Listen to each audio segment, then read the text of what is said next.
ajak masyarakat berperan aktif melakukan pengawasan terhadap pemilihan kepala daerah.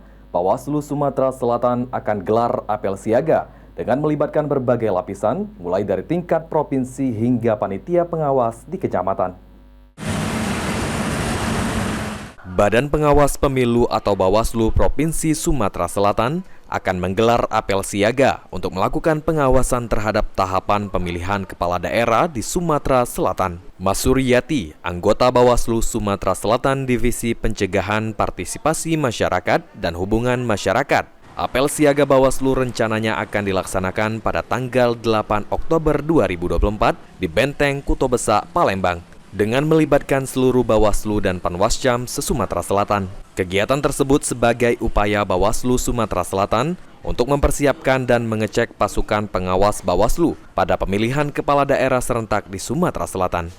Kalau apel ini kami akan lakukan insya Allah tanggal 8 Oktober ya. Lokasinya berada di Benteng Kuto Besak, Palembang. Nah, ini apel kami akan menghadirkan seluruh Panwascam se-Sumatera Selatan dan Bawaslu Kabupaten Kota se-Sumatera Selatan. Apel ini dalam rangka persiapan kami mengecek atau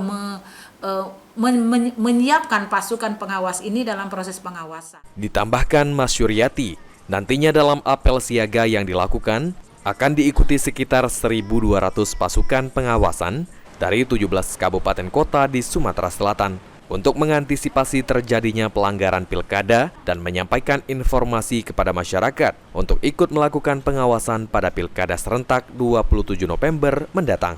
Eki Saputra, PAL TV.